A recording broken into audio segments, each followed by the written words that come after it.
Hello, good morning, everyone. Hi. Welcome to week 8.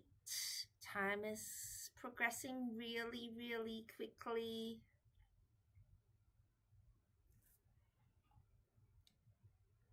I can't see. Now, I wonder how you guys are going because we are at week 8 and exams around the corner, something I'm prepping for.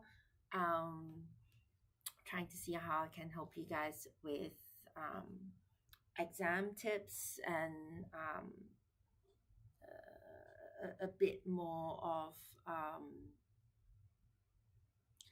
things that I would like to talk about when we are going through the content. Now, okay, sorry. I just had a few issues last week with regards to the chat. So I don't actually know,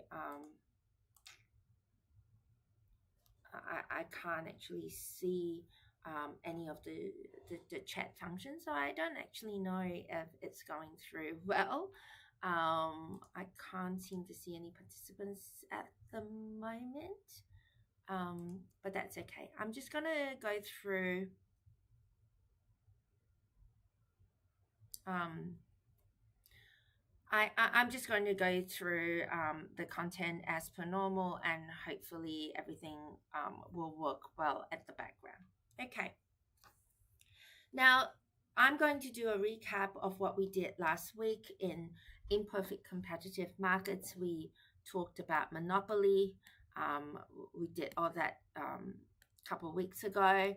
So I'm not going to look at that. But one of the key things that I think students struggle with is the topic of monopoly.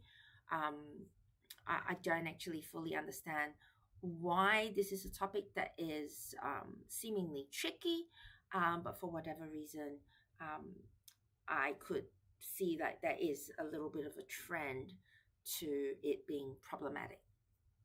So let's have a look at the table that we were looking at last lecture.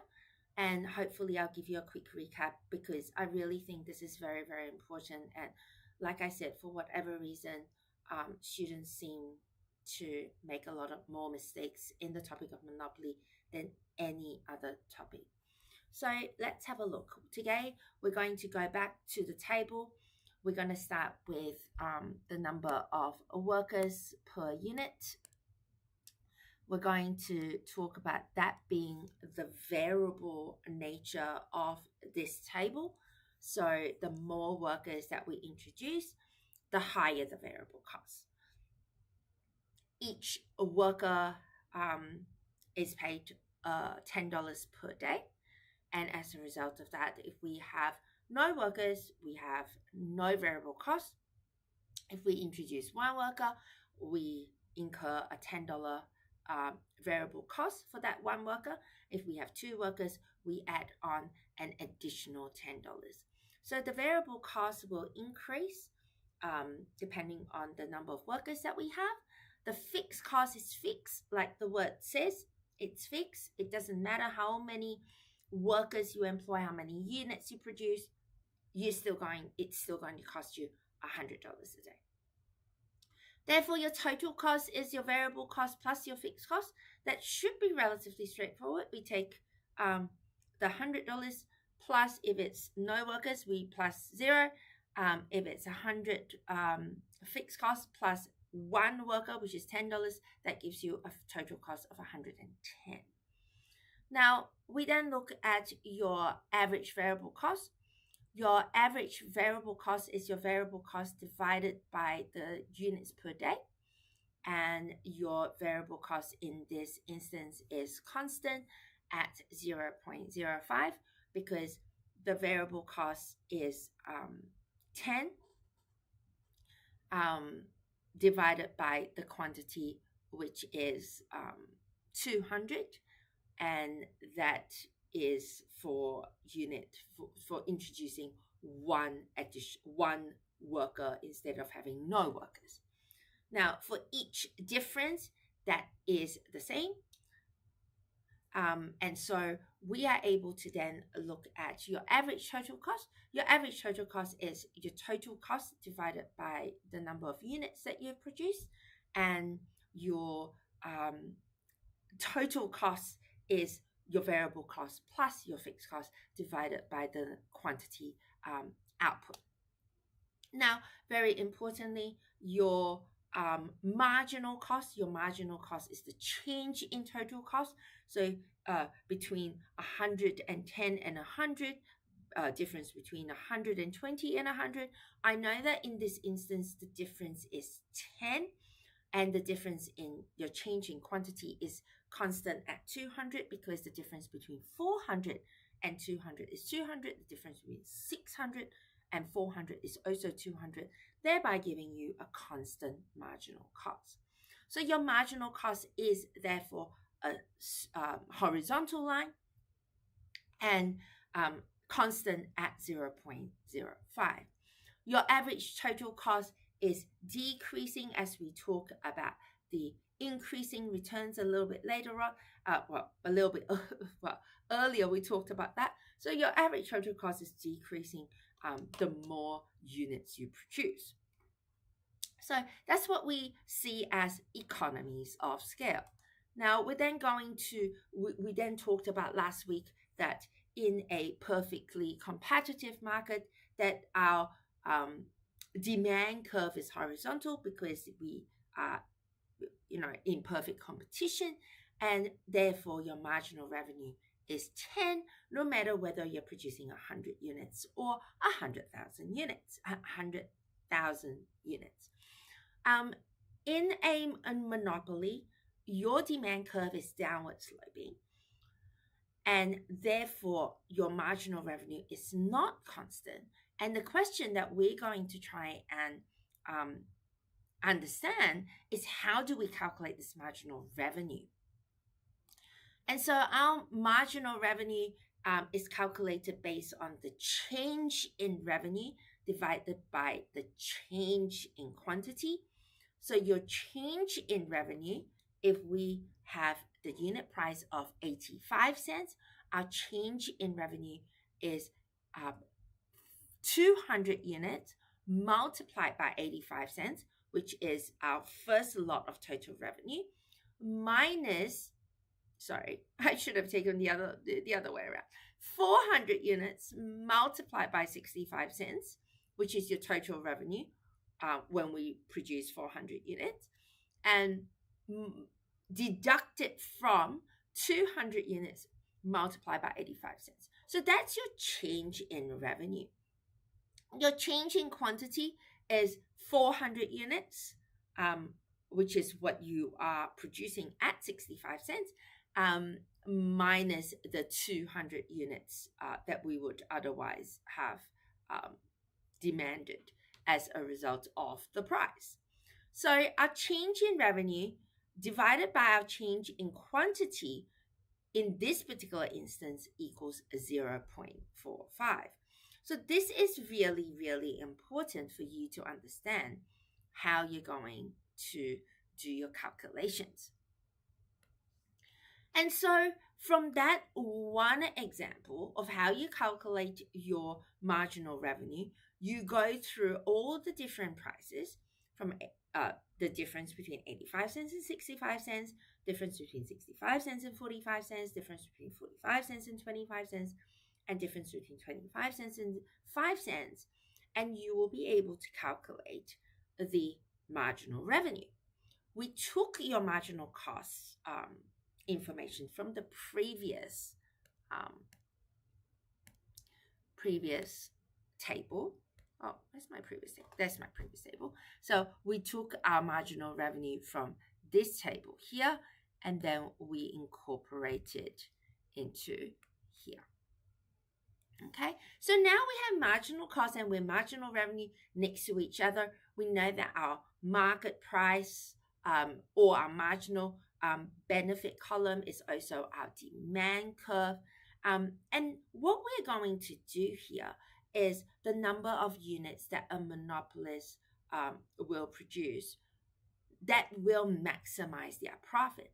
And they are going to produce where MR equals to MC, because we know that if your marginal revenue, is greater than your marginal cost, we will produce. If your marginal revenue is equal to your marginal cost, we will produce. But if your marginal revenue is less than your marginal cost, we won't produce, which is why we will not introduce worker 4 and worker 5. And so that is your profit maximizing position. This is your optimal choice based on the cost-benefit principle. Then from the previous table, we know that we're going to produce where MR equals to MC. So that's where MR equals to MC. And we are going to produce at 600 units. The next question that we ask ourselves is, what's the social optimal quantity versus the monopolist optimal quantity? I don't actually think I have the slides here, so just give me 1 second. I go back to the OneNote and I'm going to try and find that graph for you. I drew a lot of graph in my live lecture, so I'm going to talk about this particular point. I drew it in one of the lectures, and the point that we're looking at is the socially optimal point is here at 1,000. Let me change the color so that it's not so confusing. So your socially optimal point is here, where demand equals to your marginal cost, and that is at 1,000 from the table. Okay, I didn't make it up. But the monopolist optimal point is here at 600, where your marginal revenue equals to your marginal cost. Now, one of the reasons why we're not going to produce at the socially optimal point for society is because if you look at this point, your cost curve is up there. And your cost is higher than your marginal, than the profit that you're going to make. And the revenue that you're going to make is lower than the cost. As a result of that, if your price is lower than your cost, what is going to happen is you're going to make a loss. Ask yourself, would you operate a business that is loss-making? We won't. And as a result of that, that is not a good place for your monopolist, because the monopolist will leave the market.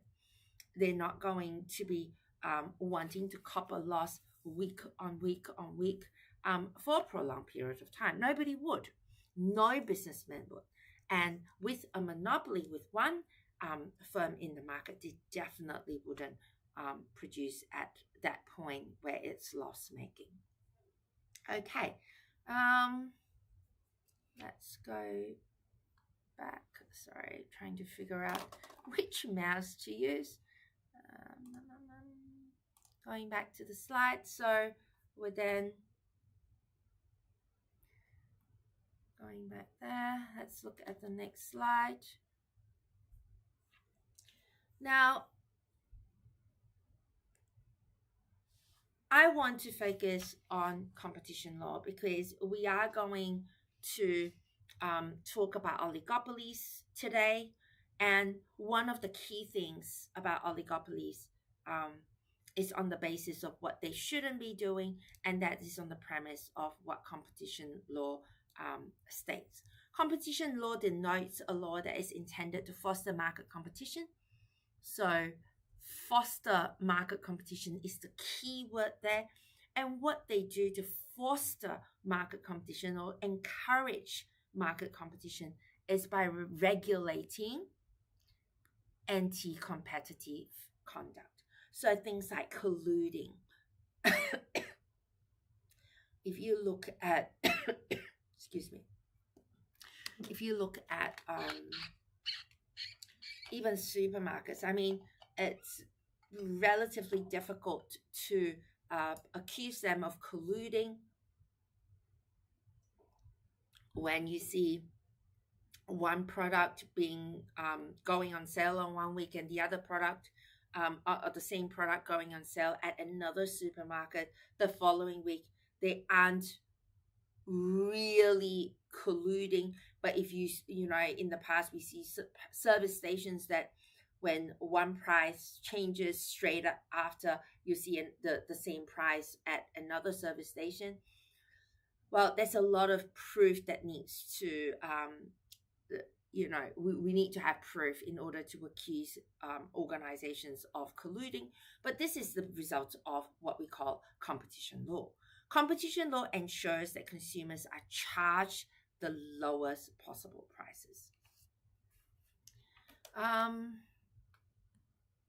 Moving on to the next step, we talk about government regulations. Government regulations denotes policies such as average cost pricing, which is a policy where the government forces the monopolies to set the price and quantity at the intersection of the ATC curve. So saying that we understand that you don't want to produce or supply a service or good at a loss, but we're going to say that, well, this is the curve, well, this is the point where your demand curve intersects, touches the ATC curve. So you're actually not making a loss, but it also eliminates any positive profit accrued to the monopolies. So we're saying that, well, in this scenario where the average cost pricing is in place, that the monopolies will be earning a normal profit, means zero profit. Okay, what's the problem with average cost pricing? It's very hard to implement. Governments do not know what the average total cost is of the monopolist, and therefore they can only estimate. If the estimate is not in favor of the monopolist will go, well, you made the wrong estimate. And as a result of that, the government will kind of, have to make changes because the risk is that they will leave the market. When average cost pricing is implemented, firms have no incentive to invest in new technology because they are producing at normal cost. They don't have any surplus costs to invest in new technology anyway, despite the lack of incentive to lower their costs. So when implemented, the firm's output is also allocatively inefficient. And what allocatively inefficient means is that your price is greater than your marginal cost, and that is said to be allocatively inefficient. We then also mention the degrees of price discrimination, that there are 3 degrees of price discrimination: the first degree, second degree, and third degree. Price discrimination can achieve a more efficient outcome, but at the cost of shifting surplus from consumers to producers. So, for example, movie tickets, students and senior citizens pay less than working adults, and so the cinema earns more overall by segmenting the market. Some customers benefit, like your students and your seniors. I don't actually know how old you have to be treated as a senior, but I'm assuming that somewhere over 60, 65, you'll be treated as a senior. And so those groups of consumers will benefit, but the others, the working adults, will lose their surplus. So in first degree discrimination, this is where we say that a monopolist could set a different price for different consumers. I had a graph that I was using here. So we are assuming that at each particular point, the Italians are willing and able to pay 85 cents. The French are willing and able to pay 65 cents. The Americans are willing and able to pay 45 cents. The Canadians are willing and able to pay 25 cents, and the Brazilians are only willing and able to pay 5 cents. And so what happens in price discrimination is that we know the maximum price, or the reservation price that every consumer is willing to pay, and we charge each consumer exactly his reservation price. The problem with first degree price discrimination is that because we are charging each consumer their marginal benefit or their reservation price, there is absolutely no surplus for them. And what happens then is that all the surplus ends up with the producers. So there's this uneven distribution of surplus in society because the monopolist extracts all the surplus from the consumers.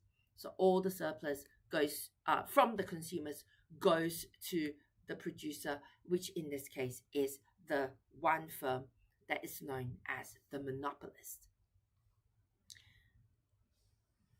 Now, I'll quickly go through second and third degree discrimination, and then I'll give you a table which I gave to my live classes, which I thought to be equitable. I'll do the same for you. So with second degree discrimination, we talk about charging different people different prices based on quantity and quality demanded. So a monopolist charge a different price on the quantity, which is, for example, if you buy, 1 pen, I can charge you $5. If you buy 100,000 of these pens, I'll have to give you a better price. Or if you have a different quality that you are expecting, then you will pay a different price. So for example, separating economy class passengers and business class airfares, you are charging different people for different qualities. Well, there is a reason why economy class is not comfortable, because the airlines want less of the rich people to travel economy class and more rich people to go to business class. They are creating two different prices for technically the same service, which is flying from A to B, with a better quality in business class, so that rich people will self-select into that service. Now, third degree discrimination is where the monopolist charges different prices depending on observable customers' contributes, such as location. And here you can't really quite charge people their willingness to pay, but you are able to narrow it down to larger groups. An example, you cannot charge the French and the Italians a different price, but you could charge Europeans a single price. And therefore, it is less precise than first degree price discrimination. You can charge people based on their continents. So you can charge people in North America a price, but you cannot separate the Americans from the Canadians. You can charge a price for South Americans, but not specifically a specific price for individual countries in that particular continent. Now, third degree price discrimination is a mix of first degree price discrimination and second degree price discrimination, in that it segments the market like first degree price discrimination, but it applies uniform pricing within each segment like second degree price discrimination. So it's like a combination of two. Now I'm going to go back to my OneNote. I'm going to draw a table. My writing is not going to be as nice as yours, so please try and write this down yourself in your notes. Give me 1 second here. Now, what I want you to do is I want you to have a table.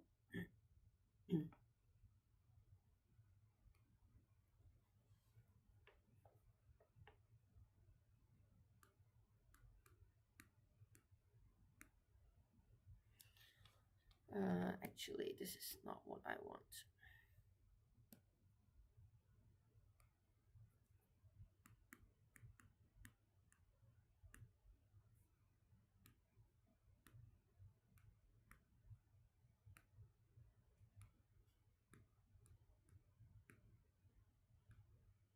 I think it's easier when you put them in the table form for, revision. So another name for first degree price discrimination is also known as the perfect price discrimination.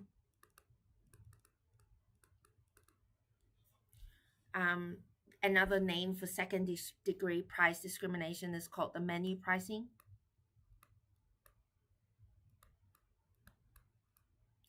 And third degree price discrimination is also known as group pricing.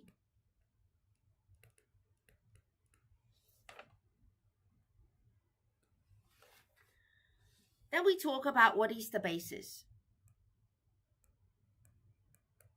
The difference between first degree, second degree, and third degree, the basis is the individual willingness to pay. Based on second degree pricing, your basis is based on quantity and quality.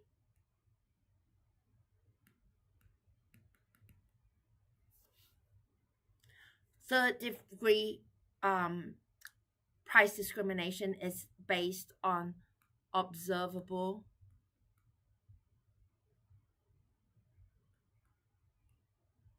group traits.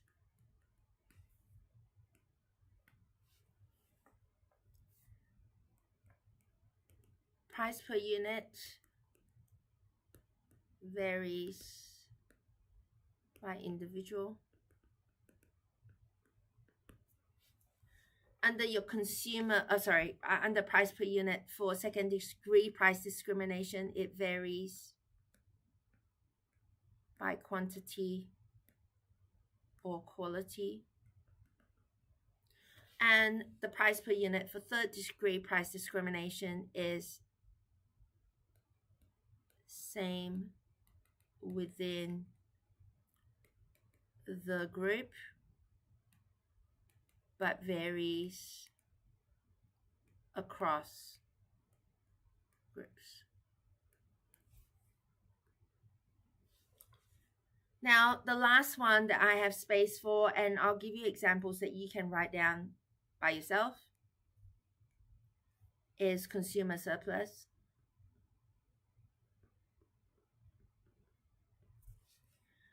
First degree price discrimination, there's zero consumer surplus for the consumers. Everything has gone to your producers. Under second degree price discrimination, you have some surplus.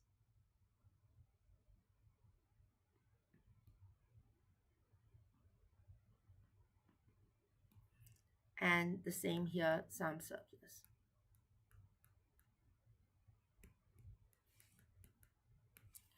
An example of first degree price discrimination will be your car dealerships. When you go into a car dealer, the salespeople will come and try and negotiate a price with you individually. They will try and extract as much as each buyer is willing to pay. So I laugh and I said at the live lecture that I tend to bring a male, whether it be a friend or somebody who is confident and good at negotiating, because I know that the car dealers are very, very skilled at extracting every penny that you are willing to pay. Second degree price discrimination, my example was airlines. So same flight, but different prices based on the features, whether, you are having a crystal wine glass or a glass wine glass or a plastic wine glass. That depends on the class, whether it's the economy class or premium economy or business class or first class. We're still flying from A to B, and the difference is only the features that you're receiving. Your third degree price discrimination example is, so don't quote me on this, you can tell I'm not Indian, but my very good friend who's Indian, and she's only been in this country for 6 years, she assures me that she pays, so she was telling me how much she pays for Netflix and Spotify, because she's only recently, well, not so recent, she's only been in this country for 6 years, she's still using her Spotify account and Netflix account from India, and believe me, it's significantly cheaper. I'm tempted to become Indian just to get those prices. So Netflix or Spotify costs less in developing countries. This is what we call regional pricing. So these are the 3 degrees of price discrimination that I've summed up into a table. Hopefully it helps. I'm hoping.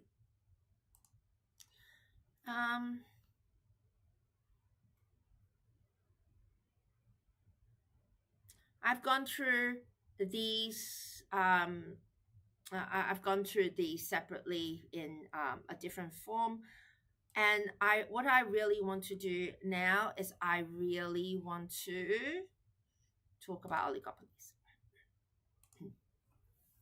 Okay. Now, oligopoly is another market power in an imperfect market. An oligopoly is a market structure that features a small number of firms. Now, you guys are very, very quiet in the chat, which worries me a little bit. I'm hoping that everybody's okay. I can see Trent there. Hello, Trent. Thank you for being there. But you don't have anybody who wants to talk to you, which is really sad. Trent is feeling really, really sad and lonely right now. So if any one of you has a question, if any one of you has something you would like to ask or comment, please feel free to use the chat, because poor Trent is very lonely at the moment. All right, let's continue. Please let me know also if I'm going too fast, because I know that there's a lot of content to cover, and I am desperately trying to make sure that you have everything you need before the final exam, because now we are already at week 8, which is really, really scary how quickly time has flown past. All right, let's go back to oligopoly. I said that oligopoly is a market structure that features a small number of firms. So in an oligopoly market, there are only a small number of firms that are engaging in what we call strategic interactions. I very often say example of oligopolies are airlines,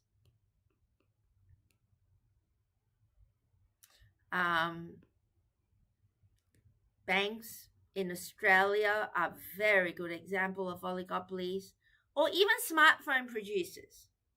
Okay, so ... You can find lots more. I think you can even say internet providers are an oligopoly. You know, in Australia, we only have, you know, a handful. It's not like it's in the thousands. Now, I mentioned earlier that because of the small number of firms, they are engaging in strategic interactions. For example, remember earlier I said banks are an example of oligopolies. Let's say, for example, ANZ is looking around at all the other banks and what they're doing to decide what they themselves are going to do. This is what we call game theory. Okay.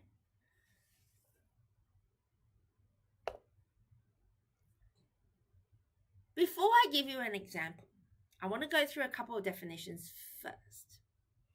And one of the key ones that I want you to understand is the definition of what a dominant strategy is.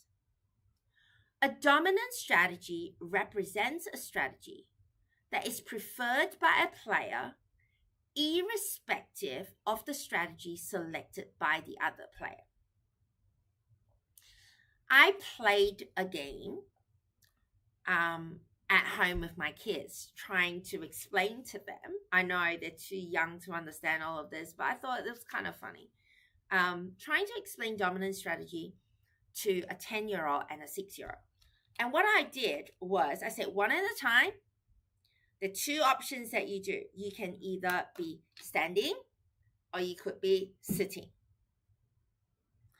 And we both started in a standing position and we counted 1, 2, 3.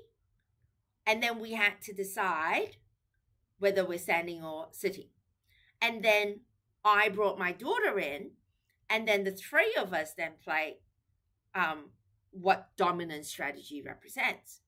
And then I explained, I asked them. Because what happened was I was left standing and my kids were left sitting.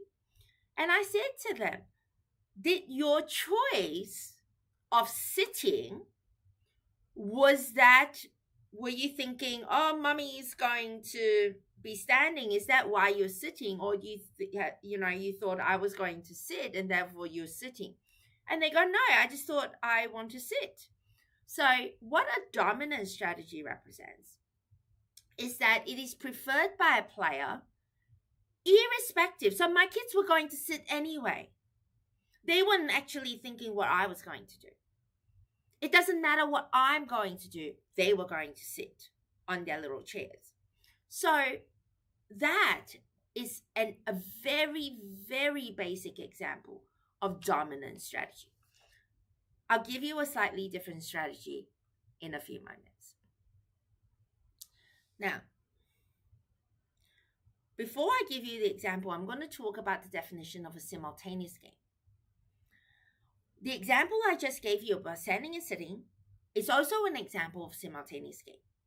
It's a type of game in which players move simultaneously. Well, I'm standing and my kids are sitting. We did that at the same time, alternatively. But we are unaware of what the other person is going to do. That is a simultaneous game. Now, before I talk about this example that is on the screen, I want to show you another example first. Okay, so give me 1 second. I'm going to go to OneNote and I am going to come up with another blank slide. Now imagine there are 2 suspects. Okay, they were caught by the police. There is a man and a woman. The man's name is Will, and the woman's name is Nay. They were both arrested and interrogated separately. They have two choices, both of them. They can either cooperate, and when I say cooperate, I mean to stay silent or to stay quiet, say nothing basically. Or they were going to defect, which means that they're going to confess. Okay? And then I go, okay.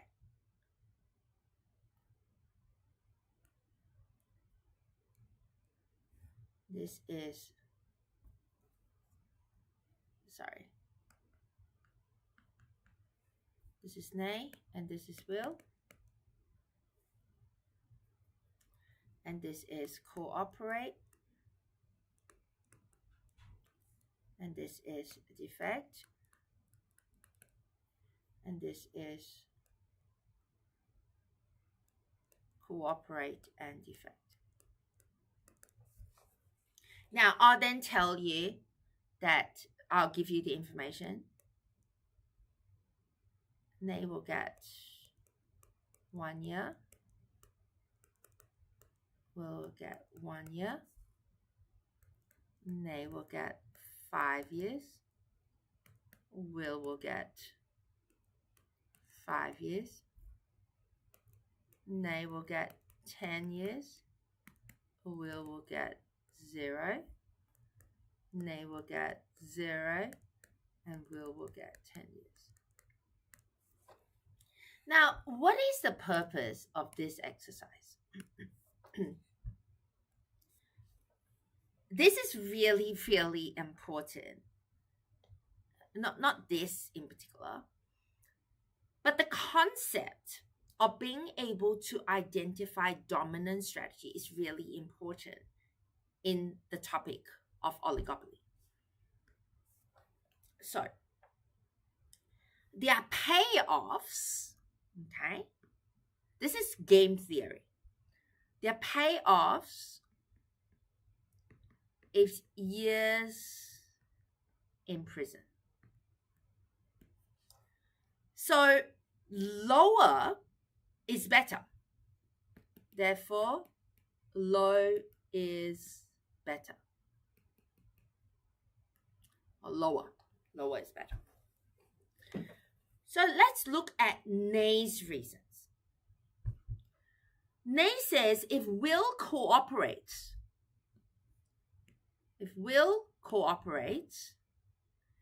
defecting will give Ney 0 years, which is better than cooperating, which will give Ney 1 year.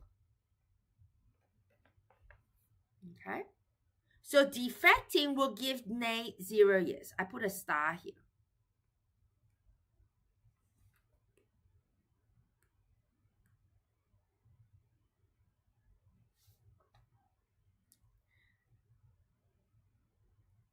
If will defects,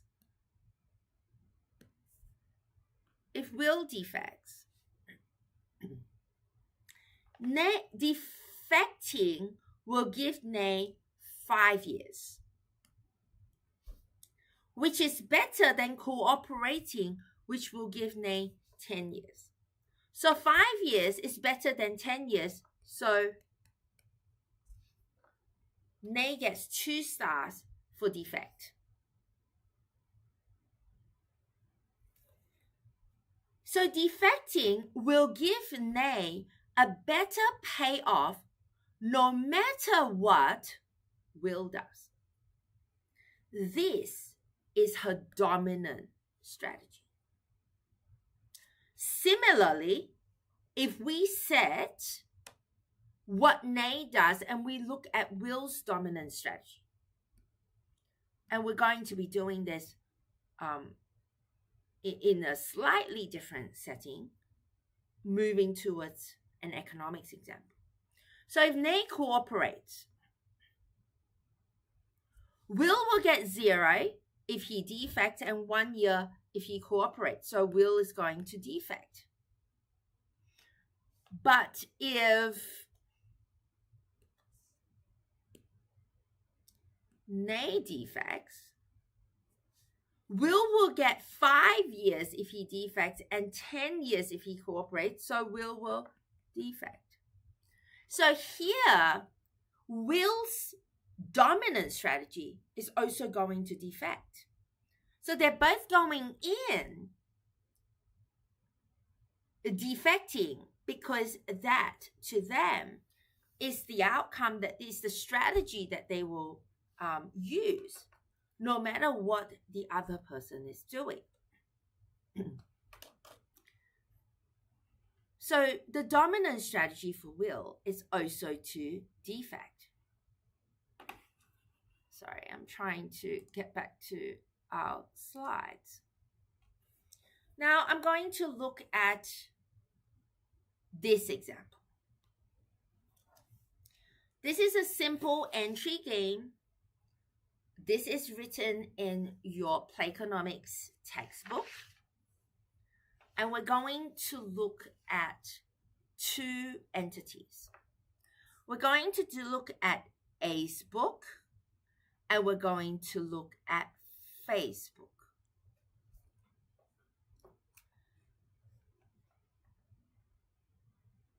Here, each one of these is a strategy profile. Okay? So what is, let's say this is Facebook, and this is Facebook. Okay? Facebook is considering entering the market for social media. Facebook is considering exiting the market for social media. Sounds bizarre, but just an example.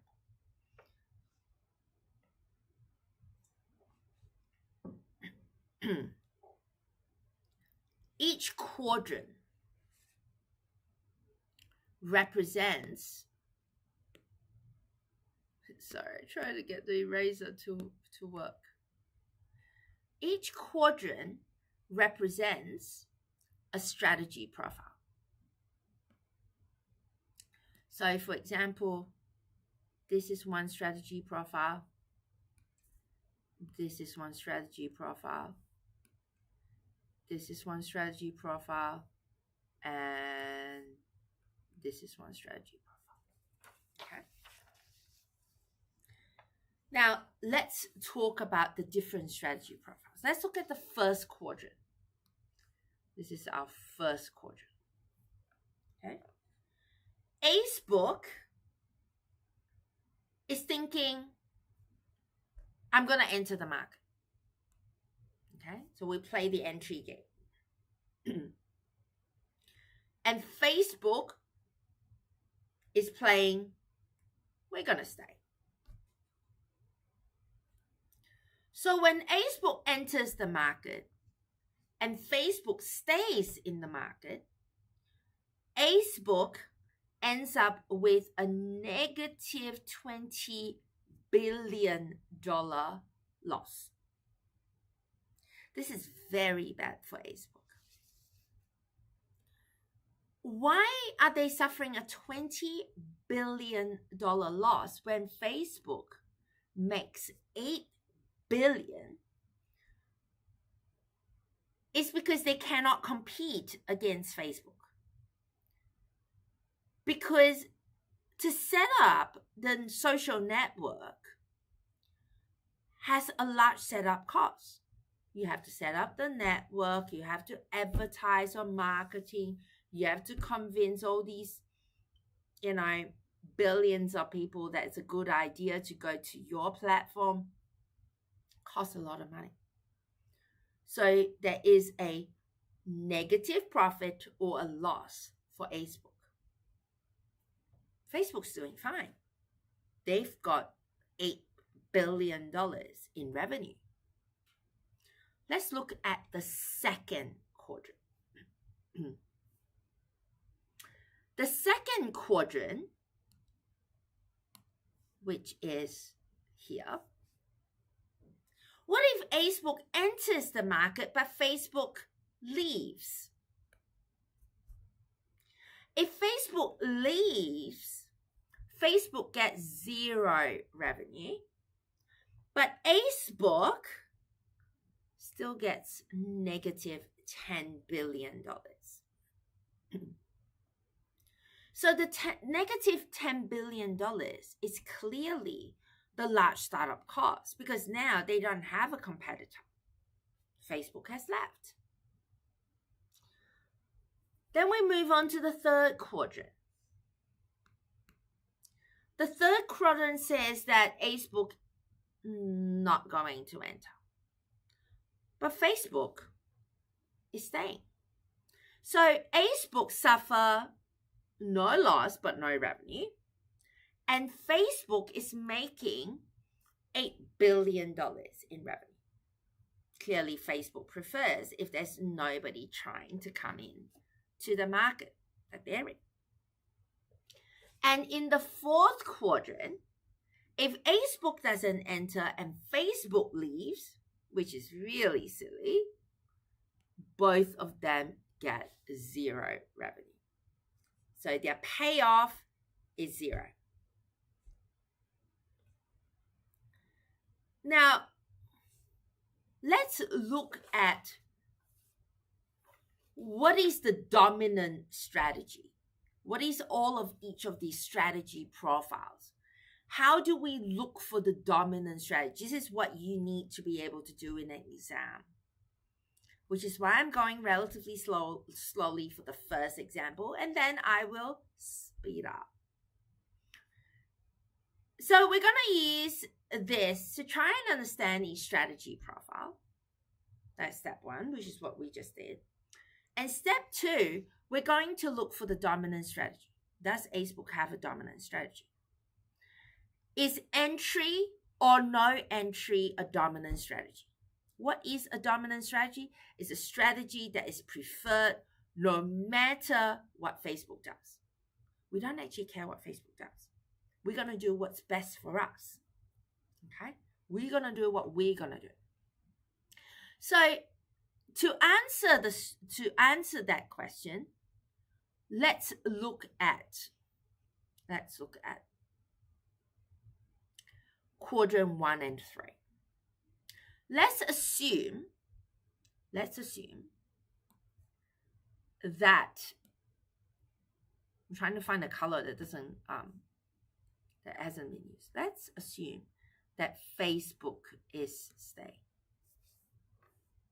Okay. If Facebook is staying, Facebook has 2 options. The payoff for Facebook is either 0 or minus 20. And clearly here, 0 is greater than minus 20. So we go with 0. That's a better option.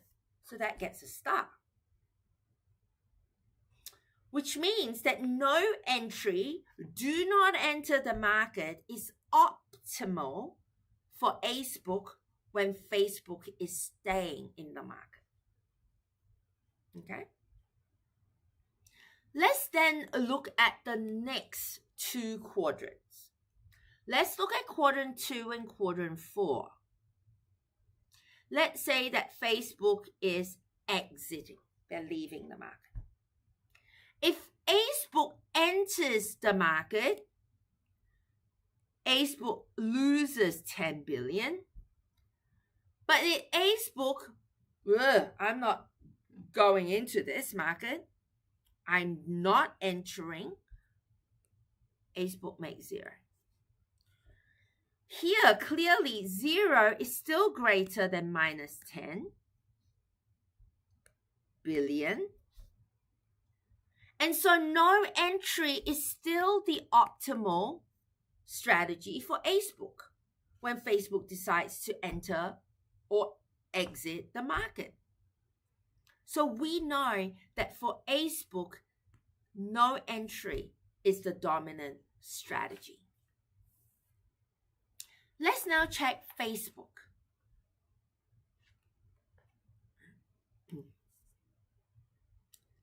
let's say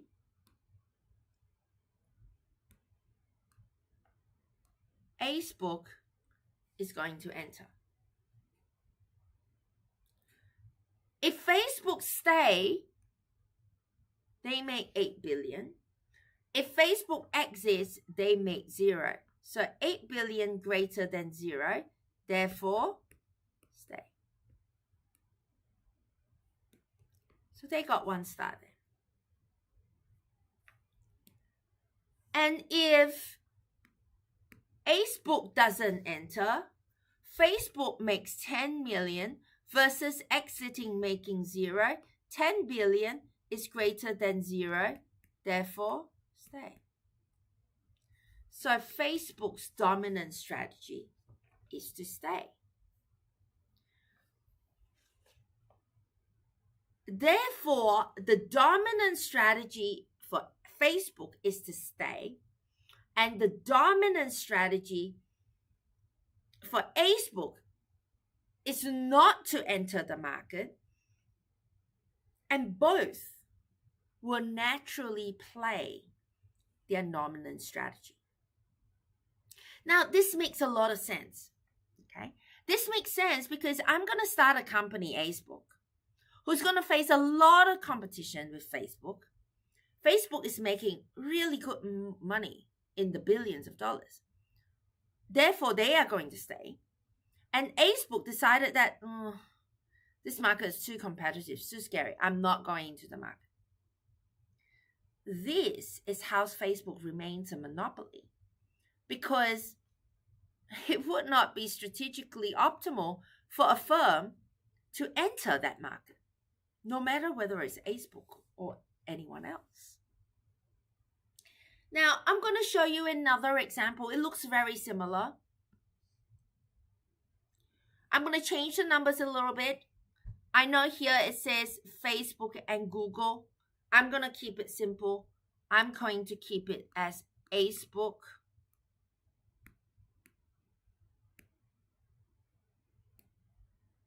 and Facebook. Okay? Keep it simple.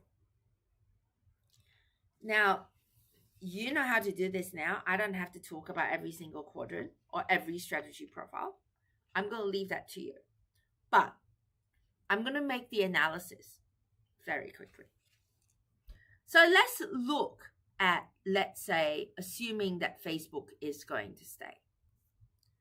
If Facebook is going to stay, the payoff for Facebook is either -2 or 0. -2 is less than 0. So we choose not to enter. Why do we want to lose $2 billion? So here, no entry is optimal for Facebook when Facebook is staying in the market. Now we assume that Facebook is going to exit. If Facebook is going to leave the market, then Facebook will get 10 billion if they enter, and if they don't enter, they'll get 0. So 10 billion is greater than 0. So entry. -2 is less than, so no entry. Now, this is a case where you don't have a dominant strategy, because you've got 1 star here and you've got 1 star, you've got 1 star here. So there's no dominant strategy.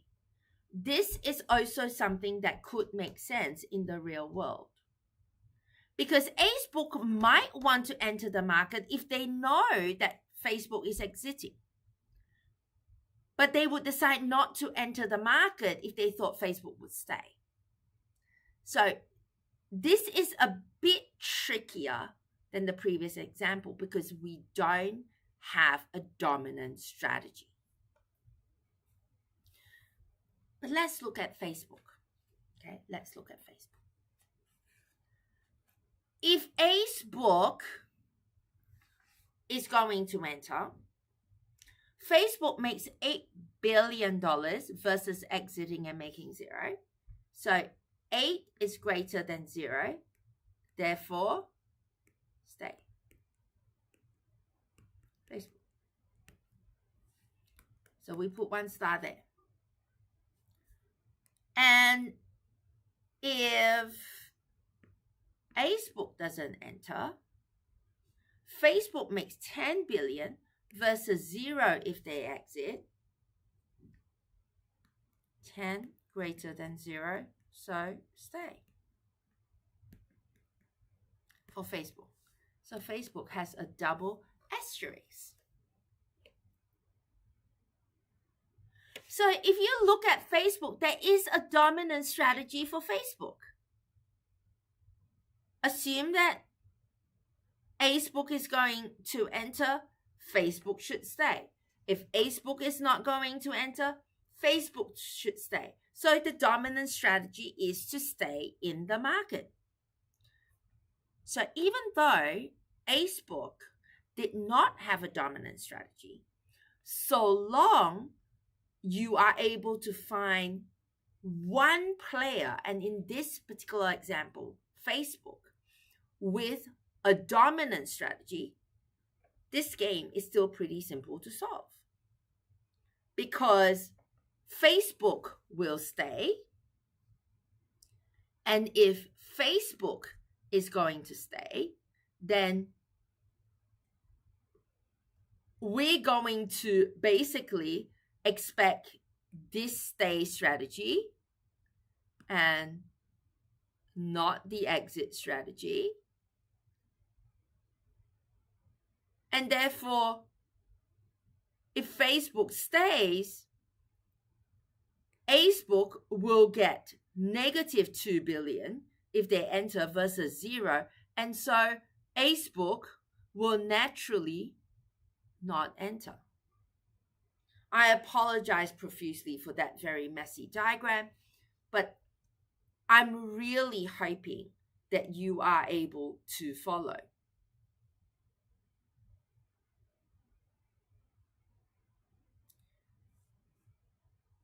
Aryan asks, why will Facebook make 0 profit even in the absence of Facebook?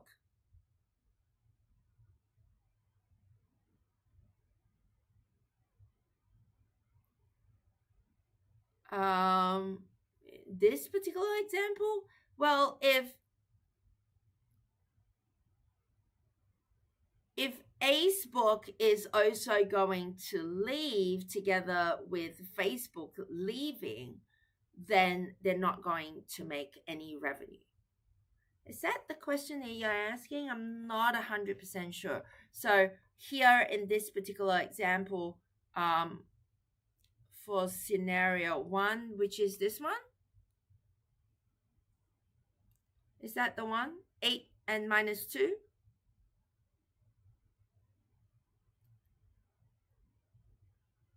All right. Thank you, Trent. He's sorting that out. I'm going to move on. We've talked about this. Okay. Now, after all, Facebook has all the incentive if Facebook is rational to stay in the market. From the perspective of Facebook, they're pretty sure that Facebook are going to stay in the market and therefore thinks that Facebook will never exit the market and will get rid or ignore that strategy. So we just eliminate the strategy that Facebook is never going to play the exit market, and therefore, as a result, Facebook will not enter.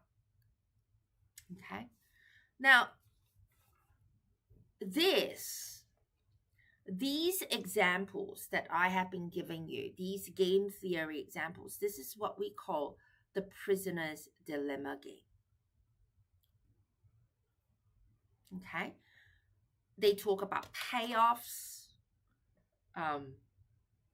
They talk about strategy profile. Apologies. I've been talking since 9 o'clock this morning. Okay. Now let's look at something more, even more of a decision making from an economics point of view. We have two banks, ANZ and NAB. ANZ and NAB are deciding if they should advertise or not advertise. And below is their strategies. If ANZ decide not to advertise and NAB decides not to advertise, so no advertising for ANZ, no advertising for NAB, they get this quadrant. The payoffs here in this strategy profile is $10 million each. Okay, reminding you that a strategy profile is a profile that contains a strategy for each player. These payoffs of $10 million are materializing because ANZ and NAB are saving money by not advertising. This is a really good outcome for them, not to advertise, because they both get $100 million.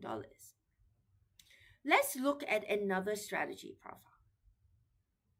Let's look at the strategy profile if ANZ advertises and NAB does not advertise. So if ANZ advertises and NAB does not advertise, we are in this quadrant.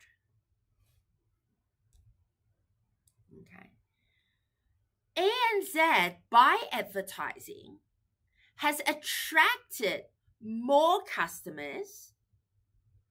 So they are now making $120 million by stealing some customers from NAB. They went and stole some of NAB's customers because NAB isn't advertising. So for NAB, they are worse off. They only get $50 million. Let's have a look at another strategy profile. Let's say both of them advertise. If both advertise, imagine that both of them have the same use the same marketing company, similar marketing strategies, equally effective. So what is happening is their marketing efforts are actually canceling out each other. So ANZ is stealing customers from NAB, but NAB is stealing some customers back. So they both get $70 million and no impact on customer base. Okay? No change to customer base. That's very important. Now, let's then check if NAB has a dominant strategy or ANZ has a dominant strategy. So let's choose a color that hasn't been used. Let's say we'll fix the strategy for ANZ. Assume ANZ is going to advertise. NAB, if they advertise, will get 70. And if they don't advertise, we'll get 50. 70 greater than 50. Therefore, advertise. So, 1 star there. Let's say if ANZ doesn't advertise. NAB, if they get advertised, will get 120 million. And if they don't advertise, they'll get 100 million. So ultimately, 120 is still greater than 100. So we advertise. Okay? So NABs, irrespective of what ANZ does, NAB should advertise because that is their dominant strategy. And, you know, I'm going to leave you to, well, I'll do it for you. Never mind. If NAB advertise, what's ANZ going to do? 70 versus 50. 70 greater than 50. So ANZ will advertise. Find a color that you're not going to go blind looking at. Maybe yellow. So let's say NAB here doesn't advertise. What is ANZ going to do? 120 versus 100. 120 greater than 100. So ANZ's going to advertise. So ultimately, both of them have advertising as their dominant strategy. And so this is an easy game because we have a dominant strategy for both players.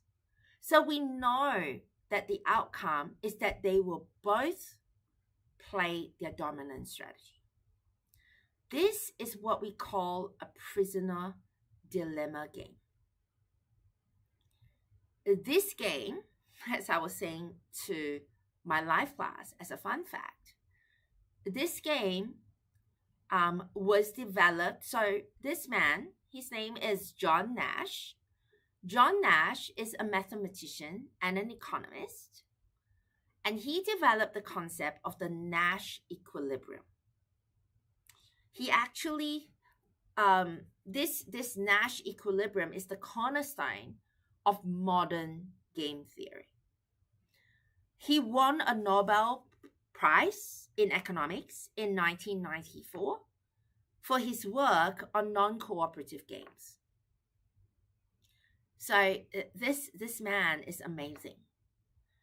A Nash equilibrium, just FYI, occurs when each player in a game chooses a strategy that is optimal given the strategies of all the other players.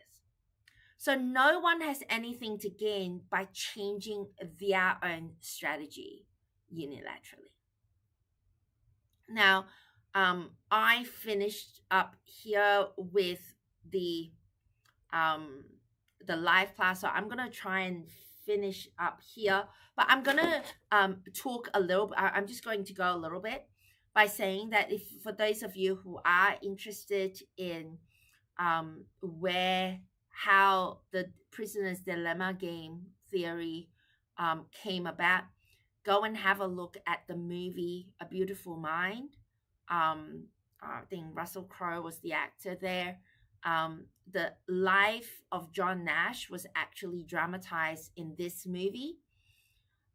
He was a schizophrenia. They talked about how he developed the theory. So, in terms of a movie, it's a relatively old movie now, I think. But it's very interesting for those who are, interested in economics.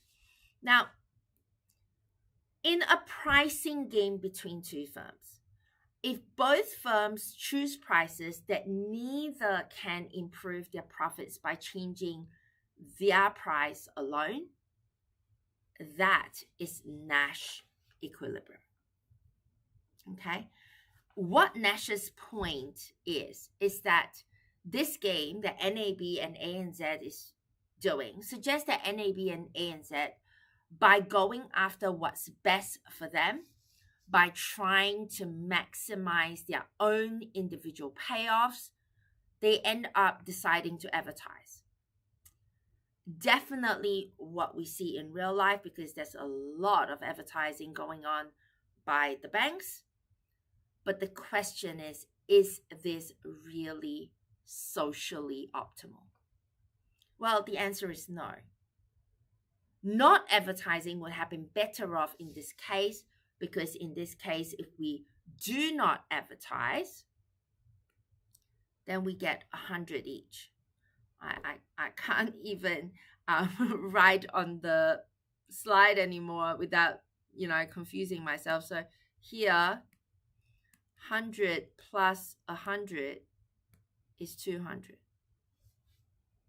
So they would have saved the advertising costs if they have coordinated and not advertised at all.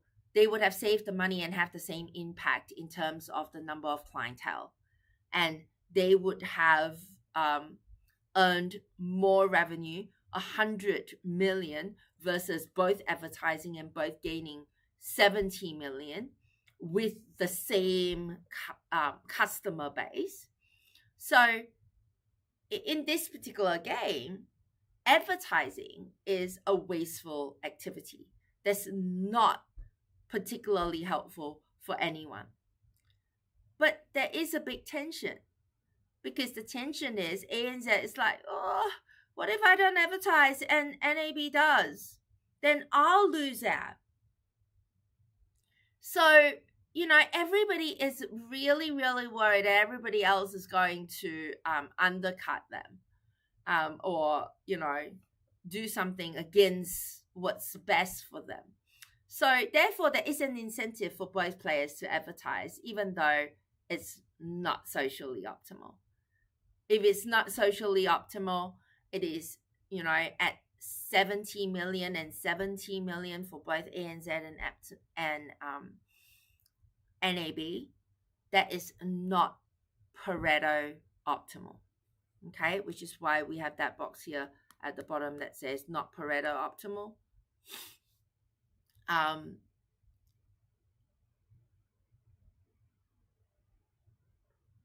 Equilibrium from the game is that they do not advertise at 100 million and 100 million for both entities. That's Pareto efficient. Everybody is better off. So I am going to stop here. I've got 8 minutes. If there's any question, I'm going to have a look at the questions, but I can see that Trent has done a very, very good job. Thank you, Trent, for answering those questions. But I am going to stop here. We'll start off with a recap next week. Next lecture on Thursday, and then we'll continue with cartel games.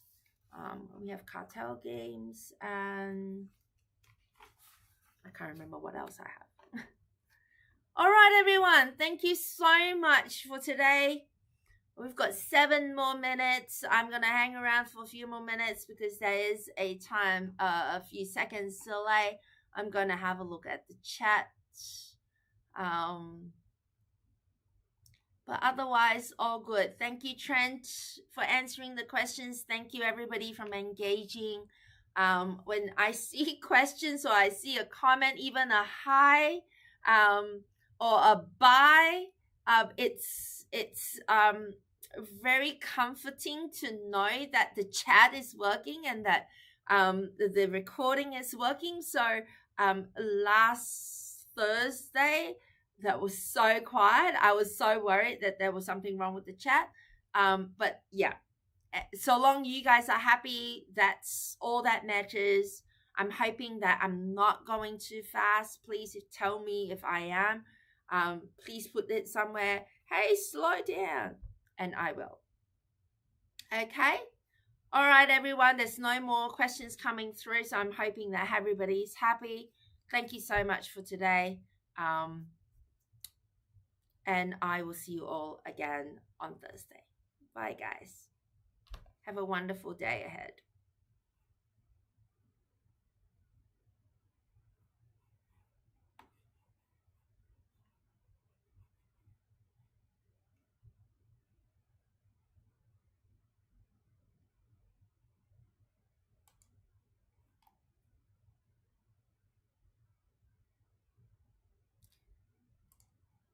Thank you, Venetia. Thank you very much. Bye.